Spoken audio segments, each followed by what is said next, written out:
Keystone presenting Vira, truly independent AI homes. 0% no other charges. போரூருக்கே இது புதுசு. at Kattupakkam Porur. முதலமைச்சருடைய தனி உரிமை ஆங்கிலத்தில் சொல்றதுன்னா it's prerogative of the chief minister. யார் மந்திரி யார் எந்திரின்றது முதலமைச்சரோட உரிமை.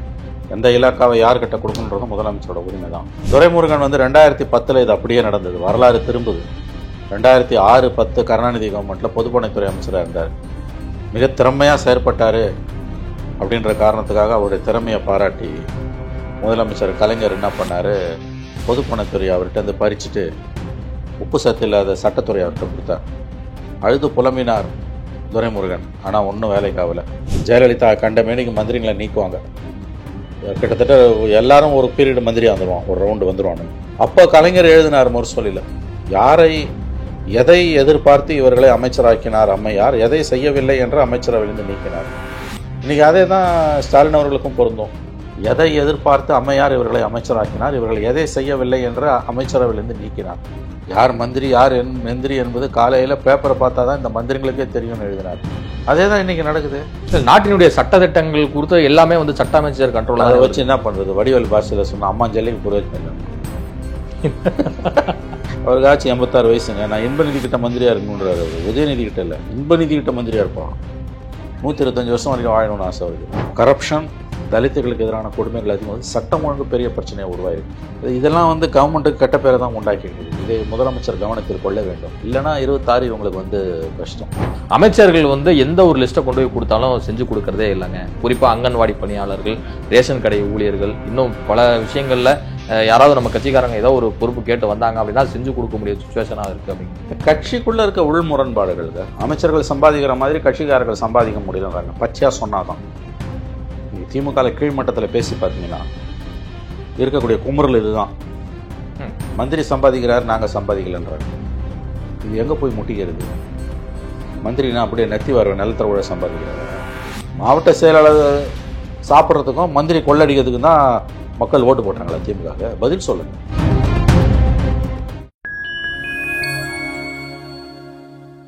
ஃபைன் டைம் மீடியாக்களுக்கு வணக்கம். நான் உங்கள் சிங் துஹன். நம்ம சிறப்பு நிகழ்ச்சியில் நம்மோடு இணைந்திருக்கிறார் மதிப்பிற்குரிய மூத்த பத்திரிகையாளர் திரு மணி அவர்கள். வணக்கம் சார். சார் வணக்கம். தமிழக அமைச்சரவை இலாக்காக்கள் மாற்றப்பட்டிருக்கிறது. சட்டத்துறை அமைச்சராக இருந்த ரகுபதி அவர்கள் இயற்கை வளங்கள் துறை அமைச்சராக மாற்றப்பட்டிருக்கிறார். அவரிடம் இருந்த சட்டத்துறை இலாக்கா துரைமுருகனுக்கு அளிக்கப்பட்டிருக்கு. துரைமுருகனிடம் இருந்த கனிமம் மற்றும் சுரங்கத்துறை அமைச்சகம் ரகுபதிக்கு ஒதுக்கீடு செய்யப்பட்டிருக்கு. ஏன் இந்த ஒதுக்கீடு பண்ணியிருக்காங்க? என்ன காரணம்? முதலமைச்சருடைய தனி உரிமை ஆங்கிலத்தில் சொல்றதுன்னா it's prerogative of the chief minister. யார் மந்திரி யார் எந்திரின்றது முதலமைச்சரோட உரிமை. எந்த இலாக்காவை யார்கிட்ட கொடுக்கணுன்றது முதலமைச்சரோட உரிமை தான். ஆனால் தொடர்ந்து இந்த மாதிரியான இலாக்கா மாற்றங்கள் நடந்துக்கிட்டே இருக்குது. நீங்கள் பார்த்தீங்கன்னா கண்ணப்பனுக்கு மட்டும் பார்த்தீங்கன்னா பல முறை அந்த மாற்றம் நடந்தது. கண்ணப்பன் முதல்ல போக்குவரத்துறை அமைச்சராக இருந்தார், அப்புறம் பிற்படுத்தப்பட்ட நலத்துறை அமைச்சரானார், அப்புறம் பால்வளத்துறை அமைச்சரானார். இப்போ மறுபடியும் இடையில உயர்கல்வியை தூக்கி கொடுத்தாங்க, பொன்முடிக்கு தண்டனை வச்சு. ஆமாம். இப்போ மறுபடியும் பிற்படுத்தல் நலத்துறையை தூக்கிட்டு பால்வளத்துறையை கொடுத்தாங்க. பால்வளத்துறையை பிடிங்கிட்டு இப்போ வனத்துறையை கொடுத்துருக்காங்க. ஒரு ரவுண்டு கிட்டத்தட்ட ஒரு 5 இலாக்காக்களை வந்துட்டார். 5 வருஷத்தில் 5 இலாக்கா 5 வருஷத்தில் 5 இலாக்கா வந்துட்டார். 4 வருஷம் 5 வருஷம் இல்லை, 4 வருஷத்தில் 5 இலாக்கா வந்துட்டார். ஓகே. துரைமுருகன் 2010 இது அப்படியே நடந்தது. வரலாறு திரும்புது. 2006-10 கருணாநிதி கவர்மெண்ட்டில் பொதுப்பணித்துறை அமைச்சராக இருந்தார். மிக திறமையாக செயற்பட்டார் அப்படின்ற காரணத்துக்காக அவருடைய திறமையை பாராட்டி முதலமைச்சர் கலைஞர் என்ன பண்ணார், பொதுப்பணித்துறை அவர்கிட்ட பறிச்சுட்டு உப்பு சத்து இல்லாத சட்டத்துறை அவர்கிட்ட கொடுத்தார். அழுது புலம்பினார் துரைமுருகன். ஆனால் ஒன்றும் வேலைக்காகல. உடனே போய் ஹாஸ்பிட்டலில் படுத்துக்கிட்டார் அப்போலோவில். அப்போ 2010 எனக்கு ஞாபகம் இருக்குது. அப்போ இதே மாதிரி சொன்னாங்க. அவர் ரொம்ப திறமையாக பொதுப்பணித்துறையில் செயற்பட்டார். 10 விசா கையேந்தலை யாருக்கிட்டையும். இவ்வளோ ஒரு நேர்மையாக, கக்கனின் மறு அவதாரமாக, நேர்மையின் மொத்த வடிவமாக இருந்தார். ஓகே. அதை மெச்சி உச்சி மோர்ந்து கலைஞர் அவரை இலாக்கா மாற்றினார் அப்படின்னாங்க. இன்றைக்கி எதுக்கு இலாக்கா மாற்றுறாங்கன்னு தெரியலையே. சீனியர் மினிஸ்டர்ஸ் இவங்க இலாக்கா மாற்றுறாங்கன்னா மக்களுக்கு தகவல் இது சட்டப்படி அது முதலமைச்சரோட தனி உரிமை. யாரும் கேட்க முடியாது. மந்திரி ஆகிறது, மந்திரியிலேருந்து பதவியிலேருந்து நீக்கிறது. ஜெயலலிதா கண்ட மேனிக்கு மந்திரிகளை நீக்குவாங்க. கிட்டத்தட்ட எல்லாரும் ஒரு பீரியட் மந்திரியாக வந்துடுவான், ஒரு ரவுண்டு வந்துடுவானுங்க. அப்போ கலைஞர் எழுதினார் முரசொலியில், யாரை எதை எதிர்பார்த்து இவர்களை அமைச்சராக்கினார் அம்மையார், எதை செய்யவில்லை என்று அமைச்சரவையிலிருந்து நீக்கினார். இன்றைக்கி அதே தான் ஸ்டாலின் அவர்களுக்கும் பொருந்தும். ஒரு மந்திரி 4 வருஷத்தில் 5 இலாக்கா மாற்றிருக்கீங்க. எப்படி இது நடக்குது? எதை எதிர்பார்த்து அந்த இலாக்காவை கொடுத்தீங்க? எதை நிறைவேற்றலேருந்து நீங்கள் அதை அவர்கிட்ட வந்து பிடுங்குறீங்க? 4 இலாக்காவை ஒரு மந்திரியால் திறம்பட நிர்வகிக்க முடியலன்னா ஒரு அமைச்சர்கள் வந்து நீக்கணும். சரி, துரைமுருகன் ஒரு எக்ஸ்பீரியன்ஸ்டு ஹேண்டு. அப்படியே 2006 நடந்து இப்போ 2026 நடக்குது. எதற்காக அவர் வந்து நீங்கள் கடைசி காலத்துல 1 இயர் தான் இருக்குது, அதுக்குள்ளே சட்டத்துறையை மறுபடியும் ஏன் கொடுக்குறீங்க அவர்கிட்ட? நீர்வளத்துறையில் நிறைய ப்ராப்ளம் இருக்குது. மணல் கொள்ளையில் உங்களுக்கு ஞாபகம் இருக்கா, அமலாக்கத்துறை 5 கலெக்டர்ஸுக்கு நோட்டீஸ் அனுப்பினப்போ தமிழக அரசு பதறி அடிச்சுக்கிட்டு சுப்ரீம் கோர்ட்டு ஓடிச்சு. அப்பயே எல்லாரும் பேசின செய்தி உங்களுக்கு தெரியும், துரைமுருகன் வீட்டில் இடி ரெய்டு வரப்போகுது. பேசினாங்களா இல்லையா? அடுத்தடுத்து ரெய்டுலாம் கூட மொத்தமாக எல்லாரும் பேசினாங்க, துரைமுருகன் வீட்டில் இடி ரெய்டு வரப்போகுதுன்னு. இப்போ இடி வந்து ஏற்கனவே டாஸ்மாகில் மாட்டின்னு இருக்கு. இப்போ என்ன நடந்திருக்குது உங்களுக்கு இங்கே? எதற்காக உங்களுக்கு வந்து இந்த ஒரு சீனியர் மினிஸ்டரோட இலாக்காவை முதலமைச்சர் மாற்றுகிறாருன்னா, முதலமைச்சருக்கு அதுக்கு உரிமை இருக்குது, நான் மறுக்கல, சட்ட ரீதியாக அது அவருடைய உரிமை. ஆனால் அரசியல் தார்மீகம்னு ஒன்று இருக்குது. அதன்படி பார்த்தீங்கன்னா அன்றைக்கு ஜெயலலிதாவுக்கு கலைஞர் என்ன விமர்சனம் வைத்தாரோ அது ஸ்டாலினுக்கு அப்படியே பொருந்தும். எனக்கு நல்லா ஞாபகம் இருக்குது, ஜெயலலிதா அமைச்சர்களை பந்தாடும் போது 2014 15 கலைஞர் எழுதினார் முரசொலியில், எதை எதிர்பார்த்து அம்மையார் இவர்களை அமைச்சராக்கினார், இவர்கள் எதை செய்யவில்லை என்று அமைச்சரவையிலிருந்து நீக்கினார். யார் மந்திரி யார் மந்திரி என்பது காலையில் பேப்பரை பார்த்தா தான் இந்த மந்திரிகளுக்கே தெரியும்னு எழுதினார். அதே தான் இன்றைக்கி நடக்குது. கண்ணப்பன்னு ஒரு மந்திரி 99 ஜெயலலிதா ஆட்சி காலத்தில் ஊழலில் மூழ்கி முத்தெடுத்த நம்பர் 1 மந்திரி. 96 கலைஞர் கவர்மெண்ட்டில் அவர் மேலே சொத்து குவிப்பு வழக்கு போட்டு 17 வருஷம் பொறுத்து அவரோட மனைவி மாமியார் 2 பேரும் இறந்துடுறாங்க. அவரும் அவருடைய மகனும் விடுவிக்கப்படுறாங்க, வழக்கிலேருந்து விடுதலை ஆகிறாங்க 17. அதுக்கு முன்னாலே அவர் திமுகவில் போயிட்டு உள்ளவையும் வெளியிலையுமா இருந்தார். 2000 அவர் திமுகவில் சேர்ந்து எம்எல்ஏவாகி அப்புறம் அந்த எம்எல்ஏ ரிசைன் பண்ணிட்டு ஏடிஎம்கேக்கு வந்து சிதம்பரத்தை ஏற்று நின்று தோற்று போய் அதுக்கு பிறகு மறுபடியும் திமுகலேருந்து வெளியேறி அதிமுகவுக்கு போய் அதான் அதிமுகவில் இருந்தார். அப்புறம் மறுபடியும் ஜெயலலிதா மரணத்துக்கு பிறகு திமுக வந்தார். அவர்கிட்ட இந்த 4 வருஷத்தில் 5 இலாக்கா அவருக்கு கொடுக்கப்பட்டிருக்கு. 4 வருஷத்தில் 5 இலாக்கா ஒரு மந்திரிக்கு நீங்கள் எப்படி கொடுப்பீங்க? இப்போ என்னமோ அங்கே தப்பு நடக்குதில்ல, நீங்கள் எதையோ எதிர்பார்க்குறீங்க, அந்த எதிர்பார்ப்பை அவர் நிறைவேற்றலை, அல்லது அவர் ஏதோ வந்து அளவுக்கு அதிகமாக செயல்படுறாரு. அது என்ன? முதல்ல ஒரு போக்குவரத்துறையிலேருந்து தூக்கி பிற்படுத்தப்பட்ட நலத்துறை, இப்போ பிற்படுத்தப்பட்ட நலத்துறையிலேருந்து தூக்கி உயர்கல்வித்துறை கொடுத்தாங்க. அப்புறம் கிராம தொழில் கதர்துறையை கொடுத்தாங்க. அப்புறம் தூக்கி மறுபடியும் பால்வளத்துறையை கொடுத்தாங்க. இப்போ மறுபடியும் அதை தூக்கி பால்வளத்துறையை பிடிங்கிட்டு வனத்துறையை கொடுத்துருக்காங்க. ஜெயலலிதா கூட இப்படி செய்யலைங்க, நீக்கிடுவாங்க, அவ்வளோதான். நீக்கிட்டு ஒரு தடவை நீக்கிட்டு சில பேர் மட்டும் மறுபடியும் வருவாங்க, பல பேர் வரவே முடியாது. இலாக்காவை வந்து 4 வருஷத்தில் 5 இலாக்காவை மாற்றினதெல்லாம் ஜெயலலிதா கூட செஞ்சது கிடையாது. ஆகவே நிர்வாகத்தில் மிகப்பெரிய சுணக்கத்தை இது ஏற்படுத்தும். சரி, நீர்வளத்துறை அமைச்சர் வளமான இலாக்கா, வளம் கொழிக்கும் இலாக்கா, எந்த நேரமும் அமலாக்கத்துறையின் காதல் கடிதங்கள் துரைமுருகனுக்கு வரும்னு எல்லாருக்கும் தெரியும். இப்போ எதுக்கு மாற்றுறீங்க? அப்படியே 2010 இது நடந்தது, தேர்தலுக்கு 1 ஆண்டு முன்பு இது நடந்தது. 2011 தோற்று போனாங்க. அதே மாதிரி இப்போ கரெக்டாக தேர்தலுக்கு 1 வருஷம் முன்னால், 15 வருஷம் பொறுத்து தேர்தலுக்கு 1 வருஷம் முன்னால் நடக்குது. அவர் உடனே அப்போலோ ஆஸ்பத்திரியில் போய் படுத்தார். எனக்கு நல்லா ஞாபகம் இருக்குது, துரைமுருகன் அப்போலோ ஆஸ்பத்திரியில் போய் படுத்தார். இலாக்கா மாத்திரம்னா 3 நாள் என்னமோ இருந்துட்டு டிஸ்சார்ஜ் ஆகி வந்தார். போய் அழுதார் கலைஞர்கிட்ட, தலைவரை என்ன இந்த மாதிரி பண்ணிட்டீங்களே, உப்பு சப்பு இல்லாத இலாக்காவை கொடுத்துட்டீங்களே. சட்டத்துறை ஆமாங்க, அவங்க கணக்கில் பார்த்தீங்கன்னா வசூல் இருக்குது. அதில் என்ன பெரிய வசூல், அதில் என்ன இருக்குது? ஒன்றும் கிடையாது. ஓப்பனாக பேசுவோம். நாட்டினுடைய சட்டத்திட்டங்கள் கொடுத்த எல்லாமே வந்து சட்ட அமைச்சர் கண்ட்ரோல். அதை வச்சு என்ன பண்ணுறது? வடிவேல் பாஷையில் சொன்னால் அம்மாஞ்சல்லிக்கு பிரயோஜனம் இல்லைன்னு வடிவேல் காமெடி ஒன்றும் இல்லை, அம்மாஞ்சல்லிக்கு பிரயோஜனம் இல்லைன்னு இல்லை, அந்த கதை தான் இது. நீர்வளத்துறைன்றது என்ன, எவ்வளோ பெரிய இது, மைனிங், கனிம வளம் மற்றும் சுரங்கத்துறை எல்லாமே சேரும். கனிம வளம், சுரங்கம், அடிஷ்னல், ஆமாம் எல்லாம். ஆமாம், இடி வரப்போகுதுன்னு பேசினானுங்களா இல்லையா 1 வருஷத்துக்கு மேலே? எந்த நேரமும் துரைமுருகன் வீட்டில் இடி பூந்துருவோம் அப்படி இப்படின்னு நாங்கள் ஒன்றுமே ஆகலை. இப்போ மறுபடியும் இடி வந்து உஷாரா மறுபடியும் வரப்போறான்னு தெரியுது. இப்போ மறுபடியும் இலாக்காவை மாத்துறாங்க. இடையில அவருடைய பையன் வீட்டில் சோதனை பண்ணாங்கல்ல, அது போனாங்க. அது வேற கேஸில், மணல் கொள்ளையில் இல்லை, வேற கேஸில். அது 2019 போட்ட கேஸில் போட்டு வாக்குக்கு பணம் கொடுத்தவள. ஆமாம், அவருக்கு ஆச்சு 86 வயசுங்க. நான் இன்பநிதி கிட்ட மந்திரியாக இருக்கணுன்றார் அவர். உதயநிதி கிட்ட இல்லை, இன்பநிதி கிட்ட மந்திரியாக இருப்பான். 125 வருஷம் வரைக்கும் வாழணும்னு ஆசை அவருக்கு. கலைஞரை பார்த்துட்டேன், ஸ்டாலினை பார்த்துட்டேன், தம்பி உதயநிதியை பார்த்துட்டேன். இன்பநிதி கீழையும் அமைச்சராக பணியாற்ற வேண்டும் என்பது என்னுடைய ஆசைன்னு அசம்பிளியில் பேசுகிறார். இப்போ கடைசி வரைக்கும் இந்த காட்பாடி தொகுதி அவர் விட்டு போகாது.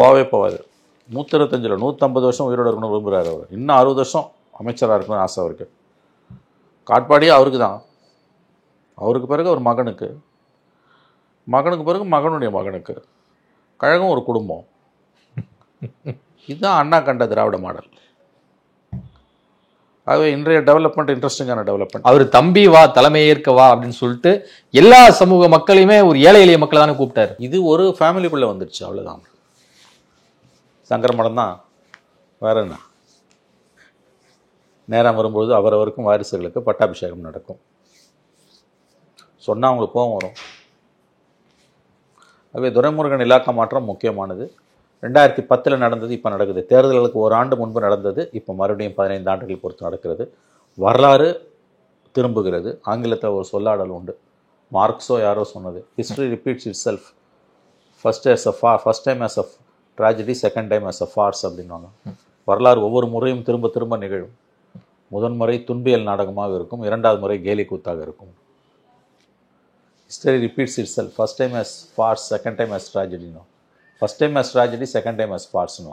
அரசுக்கு சொந்தமான சிட்கோ நிலத்தை போலி ஆவணங்களை கொண்டு நிலத்தை அபகரித்ததாக மக்கள் நல்வாழ்வுத்துறை அமைச்சர் மா சுப்பிரமணியன் மற்றும் அவரது மனைவி மீது ஒரு புகார் வந்து எழுந்திருக்கு. இது குறித்து மே 23ஆம் தேதி இருவருமே நீதிமன்றத்தில் ஆஜராகணும் அப்படின்னு சொல்லிட்டு நீதிமன்றம் ஒரு எச்சரிக்கை விடுத்திருக்கிறது. இந்த வழக்கை எப்படி பார்க்குறீங்க? இல்லைங்க, இது நமக்கு டீட்டெயில்ஸ் தெரியாதுங்க. இது 2வது நீதிமன்ற நடவடிக்கைங்க. அவர் மேலே ஒரு லேண்ட் கிராப் கேஸ் இருக்குது. அந்த கேஸில் ஒரு கட்டத்தில் அவருக்கு ரிலீஃப் கிடச்சிது, அதுக்கு பிறகு அவருக்கு ரிலீஃப் கிடைக்கல. அது கோர்ட்டில் கேஸ் நடந்துகிட்டு இருக்குது. எம்எல்ஏ எம்பிஸ்க்கு எதிரான வழக்கில் அந்த கோர்ட்டில் போய் மாட்டிக்கிச்சது. அவர் கோர்ட்டில் சம்மன்ஸ் கொடுத்தும் அப்பீர் ஆகலை. அதனால் அப்பீர் ஆகலைன்னா சார்ஜஸ் ஃப்ரேம் பண்ணி விசாரணை ஆரம்பிச்சிடுவோன்னு நீதிமன்றம் எச்சரித்து இருக்கிறது. 23ஆம் தேதி அவர் கோர்ட்டுக்கு போகணும். போகலன்னா அவருக்கு சிக்கல் வரும், அவ்வளோதான். இதுக்கு மேற்கொண்டு நம்ம இதில் எதுவும் பேச முடியாது. ஏன்னா அதோட டீட்டெயில்ஸ் நமக்கு தெரியாது. ஆகவே இந்த விவகாரத்தில், நீதிமன்ற விவகாரத்தில் தீர்ப்புகள் வந்துன்னா பேசலாம், தீர்ப்புகள் இல்லை, அதனால் நம்ம பேச முடியாது. 23ஆம் தேதிக்கு பிறகு தான், அதுக்கு பிறகு தான் நம்ம ஏதாவது பேசுறதுனா இருந்தால் பேசலாம். ஏன்னா விசாரணையை அமைச்சர் எதிர்கொண்டு இருக்கிறார். அவர் அன்னைக்கு கோர்ட்டுக்கு போகலன்னா நீதிமன்றம் வந்து சார்ஜஸை ஃப்ரேம் பண்ணிடும். மேபி அவர் இப்போ ஹைகோர்ட்லேயோ சுப்ரீம் கோர்ட்லேயோ போய் இதுக்கு ஸ்டே கூட வாங்கலாம், நமக்கு தெரியாது அது என்ன பண்ண போகிறாங்க. அதனால் இந்த விவகாரத்தில் நான் கருத்து சொல்வதற்கு எதுவும் இல்லை. அமைச்சர் ரகுபதிக்கு ஒரு ஜாக்பாட் எதுவும் அடிச்சிருக்கா? நீர்வளம், கனிம சுரங்க வளம் எல்லாமே அங்கிட்டு போயிருக்கிறது உண்மை. Yes, you are right. அமைச்சர் ரகுபதிக்கு 4 ஆண்டுகளுக்கு பிறகு ஜாக்பாட் கிடைத்திருக்கிறது. துரைமுருகனுக்கு கையில் இருந்த ஜாக்பாட் கை நழுவி போய் டம்மி இலாக்கா கிடைத்திருக்கிறது. 2010 எப்படி கடைசி ஓராண்டு துரைமுருகன் வனவாசம் போனாரோ அதே மாதிரி இப்பயும் வனவாசம் போகிறார் அவர் ஆட்சியின் இறுதி கட்டத்தில். கடைசி ஓராண்டு வந்து அமைச்சர்களுக்கும் ஆளுங்கட்சிக்கும் ஸ்லாக் ஓவர்ஸ் மாதிரி கடைசி 10 ஓவரில் ஆடுவாங்கல்ல. 50 ஓவர் மேட்ச்சில் கடைசி 10 ஓவர் எப்படி ஆடுவாங்க? பேட்டிங் டீம் 6-4 அடிப்பாங்கல்ல, அந்த மாதிரி ஸ்லாக் ஓவரில் பிரமாதமாக ஆடலாம். பாவம், துரதிர்ஷ்டம் அந்த துரைமுருகனுக்கு அந்த வாய்ப்பு, கடைசி 10 ஓவரில் ஆடுற வாய்ப்பு பாக்கியம் இல்லாமல் போச்சு. அந்த வாய்ப்பை ரகுபதி தட்டிட்டு போயிட்டார். அப்போ நாடு போற்றும் 4 ஆண்டு ஆட்சி அப்படின்னு சொல்லிட்டு திமுக 4 ஆண்டு கால ஆட்சியினுடைய சாதனைகளை சொல்லி பல இடங்களில் வந்து பேசி வரதை வந்து பார்க்குறோம்.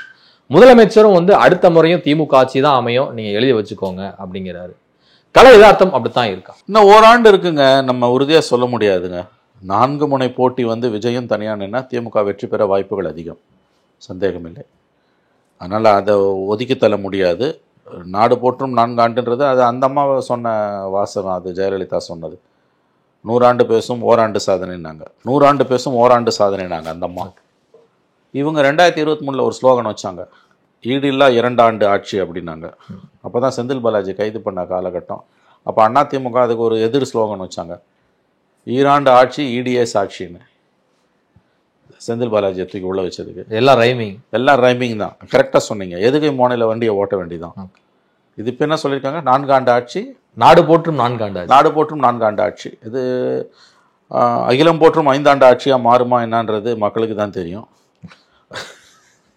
அகிலம் போற்றும் 5 ஆண்டு ஆட்சி எப்பயும் நம்மளே எடுத்து கொடுத்துடலாம். அதை வந்து 2026 கடுமையான போட்டி இருக்கும். 4 முனை போட்டி வந்து பிஜேபி அதிமுக கூட்டணி தொடரும் பட்சத்தில் திமுகவுக்கு ஒரு அட்வான்டேஜ் இருக்குன்றது உண்மை. இன்றைக்கி எலெக்ஷன் தான் திமுக வந்துடும், அதில் சந்தேகம் இல்லை. இன்றைக்கி எலெக்ஷன் தான் திமுக ஜெயிச்சிடும். பட் 1 இயர் பொறுத்து வரும்போது என்ன செய்வாங்கன்னு நமக்கு சொல்ல முடியாது. 1 இயரில் இவங்க ஸ்லாக் ஓவரில் ஆடுவாங்க, கடைசி 10 ஓவர் ஆட்டம் ஆடுவாங்க, 6-4ன்னு வெளுத்து கட்டுவாங்க. பிரமாதமான ஆட்சியாக இருக்கும் அது. அது எப்படி மக்கள் மன்றத்தில் நிற்கும்? கலைஞர் அப்படி தானே 23 சீட்டு தானே ஜெயிச்சார். அதனால் அதை நம்ம இப்போ கணிப்பது கடினம். திமுகவினுடைய 4 ஆண்டு கால திராவிட மாடல் ஆட்சிக்கு உங்களுடைய மதிப்பீடு என்ன? ஒரு மதிப்பீடு மார்க்கெல்லாம் கொடுக்க விரும்பல. நான் நல்லது கெட்டது ரெண்டுமே நடந்திருக்கு.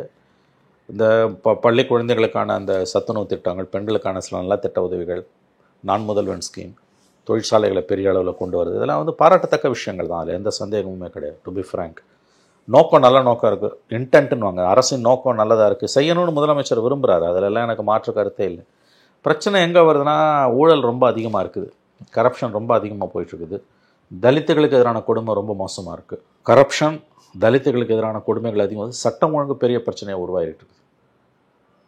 இதெல்லாம் கவர்மெண்ட்டுக்கு கெட்ட பேரை தான் உண்டாக்கிட்டு இருக்குது. இதை முதலமைச்சர் கவனத்தில் கொள்ள வேண்டும். இல்லைனா 26 இவங்களுக்கு கஷ்டம். 26ல் ஜெயிச்சாங்கன்னாலும் அவ்வளோ ஈஸியாக ஜெயிக்க முடியாது. டஃப் ஃபைட் இருக்கும், மிக கடுமையான போட்டி இருக்கும். அதில் எந்த விதமான சந்தேகமும் உங்களுக்கு வேணும். மதச்சார்பின்மை என்ற அந்த கொள்கையில் பிஜேபிக்கு எதிரான அரசியல் ரீதியாக தெளிவாக உறுதியாக நிற்கிறாரு, அதில் மாற்று கருத்துக்கு இல்லை. பட் ஊழல், தலித்துகளுக்கு எதிரான கொடுமைகள், சட்டம் ஒழுங்கு, ஃபேமிலி பாலிடிக்ஸ்லாம் அரசுக்கு எதிரான பிரச்சனைகளாக இன்று அணிவகுத்து நின்று கொண்டிருக்கின்றன. அப்புறம் மீடியாவை கண்ட்ரோல் பண்ணுற போக்கு, அதையும் அவர்கள் கைவிட வேண்டும். ஏன்னா எல்லாரும் ஜாலரா அடிக்க ஆரம்பித்தா அந்த கவர்மெண்ட்டுக்கு நல்லது கெட்டது சொல்கிறதுக்கு ஒருத்தம் கூட இருக்க மாட்டான். தேனும்பாலும் எங்கேயும் ஓடாது. எல்லா பத்திரிகையாளர்களும் திமுக கும்மி அடிக்கிறாங்கன்னா அது அழிவுக்கு அறிகுறி, அதில் எந்த சந்தேகமும் வேணாம். அதனால் அதை மீடியாவை கண்ட்ரோல் பண்ணுறதை திமுக அரசு கைவிட வேண்டும். இடிப்பார இல்லை ஏமராமண்ணன், கெடுப்பார் இல்லானும் கெடும். ஆகவே இது ஒரு மிக்சடு பேக்காக, நல்லதும் கெட்டதும் கலந்த ஒரு அரசாக தான் பார்க்குறேன். எல்லா அரசுகளும் எப்படி இருக்குமோ அப்படித்தான் இந்த அரசும் இருக்கிறது. பெரிய அளவில் அரசின் மீது வன்மம் மக்களுக்கு இல்லை. ஆனால் மறுபடியும் ஓட்டு போடுவாங்கன்றது அது இன்னும் 1 இயர் இருக்குது. கடைசி ஒரு வாரத்தில் எல்லாமே மாறும். அதனால் அந்த மார்க்கு கொடுக்குற வேலையெல்லாம் எனக்கு அது உடன்பாடு இல்லை. அதில் நான் இதை ஒரு நல்லதும் கெட்டதும் கலந்த ஒரு அரசாகத்தான் இதை பார்க்கிறேன். பெரிய அளவில் நன்மைகள், பெரிய அளவில் தீமைகள் ரெண்டுமே இல்லை. அடுத்த ஒரு ஆண்டில் குறிப்பிடத்தக்க சாதனைகள் ஏதாவது பண்ணாங்கன்னா அப்போ உண்மையிலேயே நாம் அவர்களை பாராட்டலாம். சமீபத்தில் நடந்த திமுக மாவட்ட செயலாளர் கூட்டத்தில் நீங்கள் கட்சி தொண்டர்களை மதிக்கணும், கட்சிக்காரங்களுக்கு உடனடியாக நீங்கள் செய்து முடிக்க முடியாத பணிகளை உடனடியாக செஞ்சு கொடுக்கணும்னு ஸ்டாலின் உத்தரவிட்டிருக்கிறார். அந்த கூட்டத்தில் பேசிய பல மாவட்ட செயலாளர்கள் தங்கள் குறைகளை சொல்லியிருக்காங்க. அமைச்சர்கள் எந்த ஒரு லிஸ்ட்டை கொண்டு போய் கொடுத்தாலும் செஞ்சு கொடுக்கறதே இல்லைங்க. குறிப்பாக அங்கன்வாடி பணியாளர்கள், ரேஷன் கடை ஊழியர்கள், இன்னும் பல விஷயங்களில் யாராவது நம்ம கட்சிக்காரங்க ஏதோ ஒரு பொறுப்பு கேட்டு வந்தாங்க அப்படின்னா செஞ்சு கொடுக்க முடிய சுச்சுவேஷனாக இருக்குது அப்படின்னு. அதற்கு அமைச்சர்கள் பக்கத்துலேயும் பார்த்தீங்கன்னா பயங்கரமான ஒரு காரசார உதவெல்லாம் நடந்து முடிந்திருக்கிறது. இதை எப்படி புரிஞ்சுக்கணும்னு நினைக்கிறீங்க? கட்சிக்குள்ளே இருக்க உள் முரண்பாடுகளுக்கு அமைச்சர்கள் சம்பாதிக்கிற மாதிரி கட்சிக்காரர்கள் சம்பாதிக்க முடியலன்றாங்க. பச்சையாக சொன்னாதான்.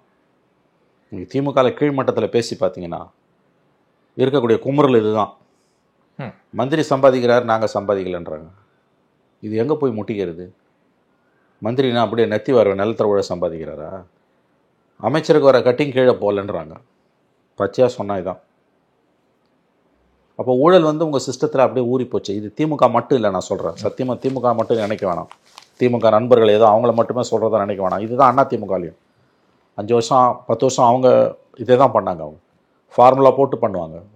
ஒரு ஸ்கீம் போகுதுன்னா மந்திரிக்கு இவ்வளோ, மாவட்டத்துக்கு இவ்வளோ, வட்டத்துக்கு இவ்வளோ அப்படின்னு ஒரு ஃபார்முலா இருக்கும். அந்த ஃபார்முலா பிரிச்சாலே கிட்டத்தட்ட ஒரு 60% தானே மக்களுக்கே போய் சேரும். அதான் ராஜீவ்காந்தி அந்த காலத்தில் சொன்ன மாதிரி ஒரு 100 ரூபாய்க்கு ஒரு ஸ்கீம் போட்டோன்னா 5 பைசா தான் மக்களுக்கு போதுனாரு.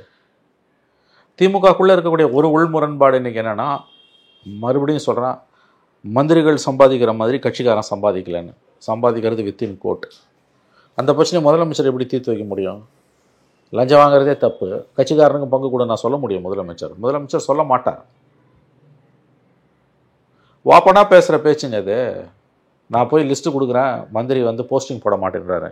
நீ என்ன லிஸ்ட்டு கொடுக்குறது? அதுக்கு எதுக்கு? அப்போ எலெக்ஷன் எம்ப்ளாய்மெண்ட் எக்ஸ்சேஞ்ச் எதுக்கு இருக்குது?